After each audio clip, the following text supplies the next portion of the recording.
Cash and Beau Stevenson, tell me about your farming operation up in northeast Saskatchewan. So we're mixed operation.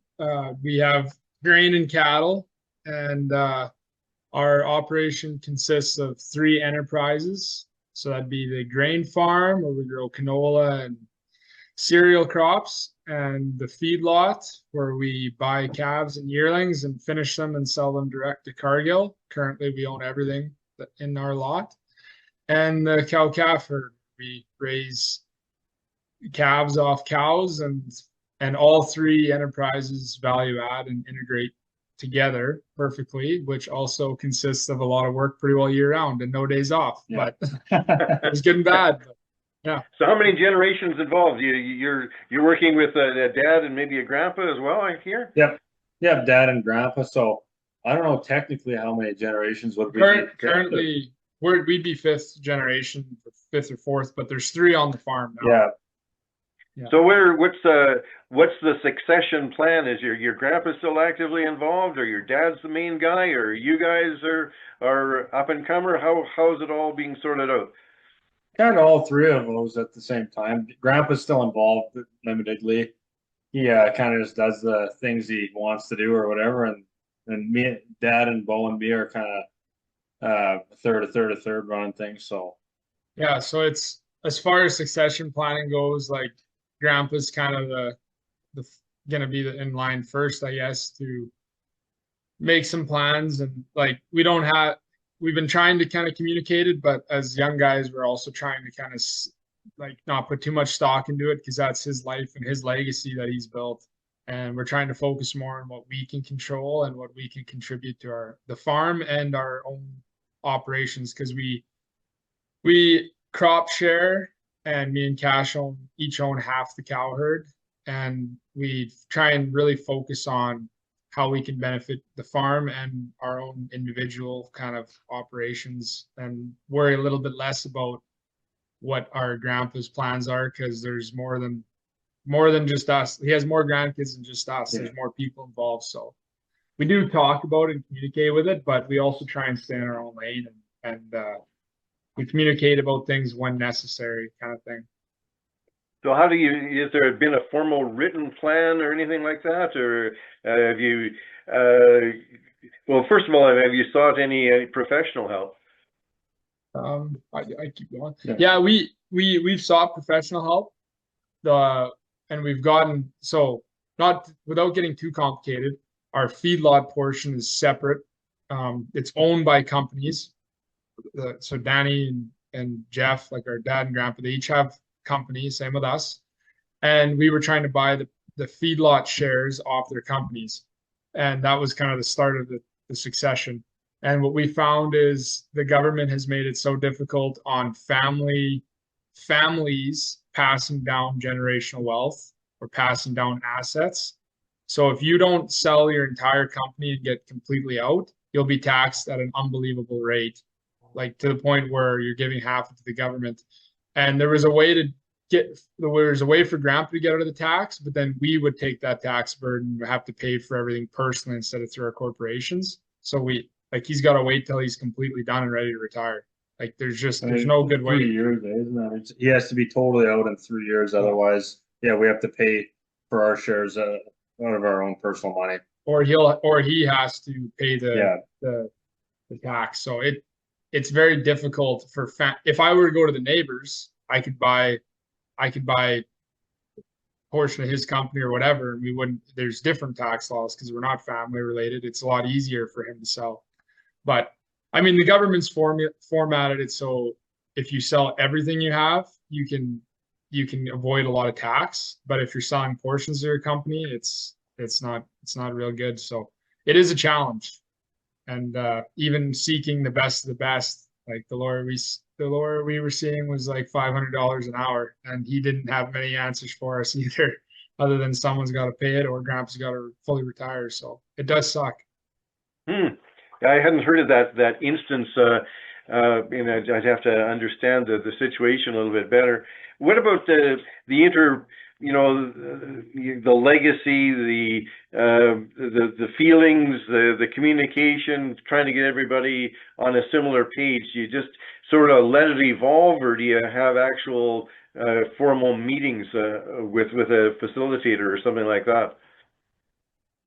We sort of just, I suppose we're just letting it evolve, and you just, especially being the young guys, like Beau said before, you just kind of listening is important. You listen to the dad and grandpa and kind of get a gauge of what they want to do, and then we make our decisions in terms of succession based off of that. So I will give a plug to TD. Out of all the banks we've dealt with, they are the only ones that actually had an invested interest in partnerships and succession planning and interspousal agreements and stuff. And they just genuinely, our relationship manager, Monty Taphorn, he's a great guy. They genuinely wanted to know that the business was sound and there was communication being had, which there is, but succession planning is quite difficult because grandpa, if he's feeling good, he's going to want to keep going. He's 69, he's almost 70, but like if his health turns or all of a sudden he can't physically do the work, or then he might flip a switch and he might just want to kind of fully retire. So for him to make decisions when he's trying to take her day by day is quite challenging. And the way the tax laws are situated, he might as well wait till he's kind of ready to fully be retired. And it's a risk because something could happen to him or whatever, but I think we're not as worried about it because we have communicated some with him in regards of what it's going to look like when it does happen. So do you, and talking to other people in your situation, other young people, do you sometimes sense frustration that it's tough to know exactly the way forward when a succession plan isn't very clear? Any of the young guys I talked to have shared the same kind of frustrations, mostly with the tax laws are the biggest thing we're trying to get around. I know my one guy I talked to about it just essentially just said that the government doesn't want families continuing. It seems like because they haven't incentivized it for families to continue farming. Yeah, and I would add to if I try and put myself in his shoes, and that's kind of the way I try and solve these problems or think about these problems. If I'm in grandpa's shoes, he's got a pretty large family to look after too, and he's got a lot of things on his mind of how he wants everyone to be looked after. Like it's not just us involved. And the challenge is the farm needs to be treated as one entity, one business, and we all have to work together to continue to grow it and make it profitable. But there's multiple families and multiple generations involved with different interests, and he's lived he's had a very good, healthy, long career farming and built a legacy and tons of work and relationships needed to make what he's made. And it's probably a challenge for him to determine how he's going to look after and provide for his family when he's gone and make sure everyone's looked after. So I don't want to get in his way with that. Neither does Cashe. We just want to make sure that we're kind of understanding what he's wanting to do and work with him. And it kind of has to work with us too, because we're trying to keep the farm whole and together because we're a very integrated operation. If we lose land, we lose crops to feed our cattle, and we lose a land base to spread manure and get straw off of. Like it does matter, but at the same time, you can't take any of it with you and you die. And we just want to make sure that everyone's looked after in our family and that grandma and grandpa kind of don't feel any pressure on us and how to do things because that's their legacy they're passing down however they want. It's none of our business to an extent. Yeah, I just want to delve a little bit deeper into this tax situation because in a family succession, passing it down to sons or daughters, there's a rollover provision where you can pass it at any value up to market value and not have capital gains implications. I don't quite understand why your situation is different. So, yes, that is correct. If you own the land, like this is my understanding of it, because some of these laws are confusing. Yeah. Like it's not like they're straightforward. You obviously have each person has $1 million capital gains free. You have that cap, and you have to own the land personally, or it gets very confusing. Yeah, it doesn't apply to corporations, right? Yeah. Yeah. And over the years, like dad and grandpa have both rolled land personally into their company, tax free. They get that shareholder loan, and it's a good deal. But now that we're trying to get to buy their portion of the farm off them, the land's not owned personally. It's owned through their corporations. And there's a way, and we were using John Poneth. He's a good lawyer, but there's a way to do it so that they sell promissory notes. It gets complicated, but they sell promissory notes from their company to our company, and there's some share swapping and stuff. But we had to do it in order for them to save the capital gains. We had to do it on a person. We had to buy them personally and then roll it into our company. So we would have to pay personal tax on that, or our grandpa or dad or whoever's trying to pass it down has to fully retire, and then it's a different tax law.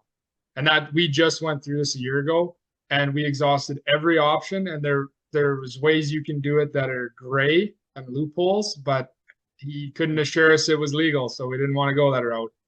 To legally do it, yeah, they need. If it was a neighbor down the street, you can do those promissory notes and share swaps and stuff, and it's not taxed. We can use our companies, but because it's family, they're harder on you. And we just went through it, and that's how it was explained to us. And John Poneth is a great lawyer. That's all he does.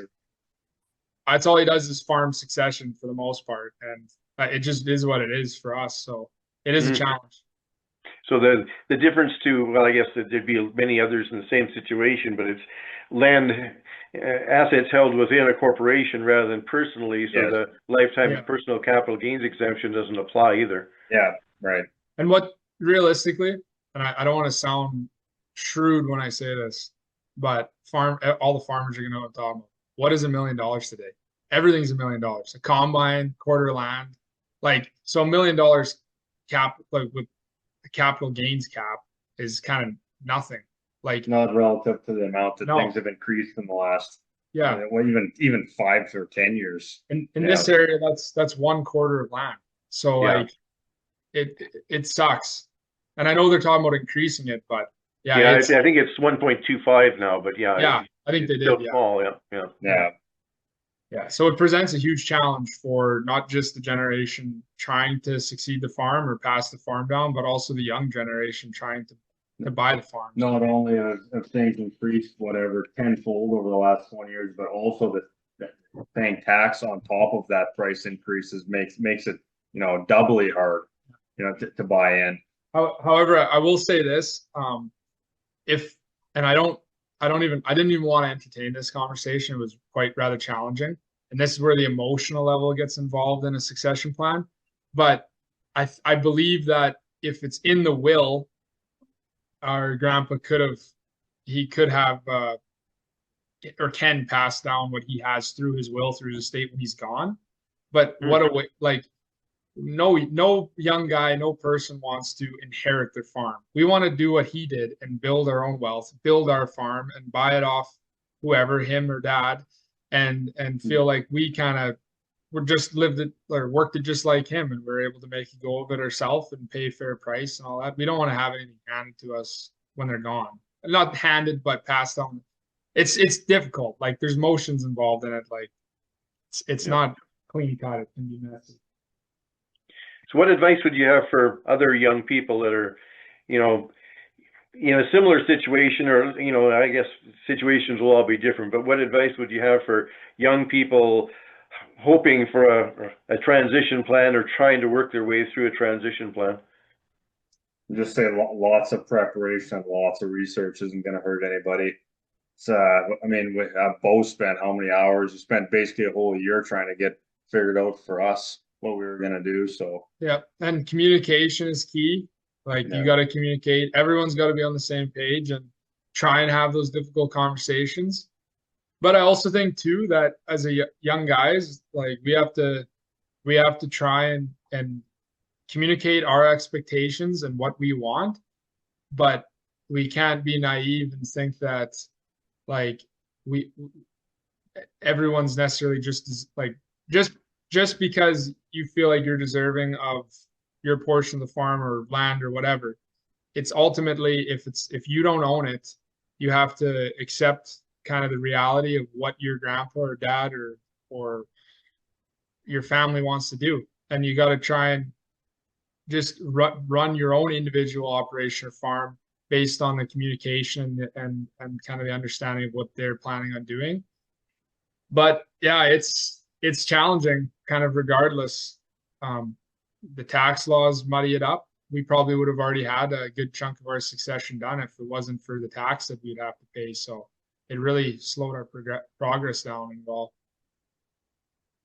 Well, thanks for sharing, you guys. Is there any other points you'd like to leave with people? Any other advice that you might have for families working through this?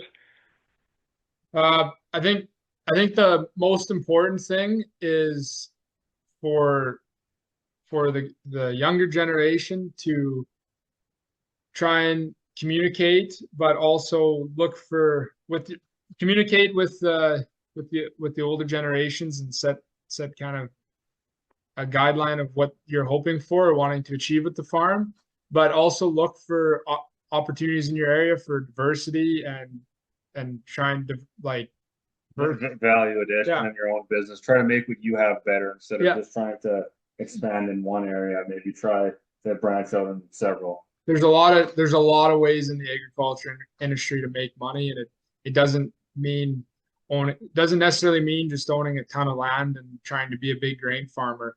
You can find opportunity in a lot of different areas and spaces. And what we're trying to do here is pave our own way and make our own destiny. And we kind of got a crack at doing that with buying cows and raising our own calves. But there's a lot of different ways to make money. So yeah, especially in young people too, work ethic.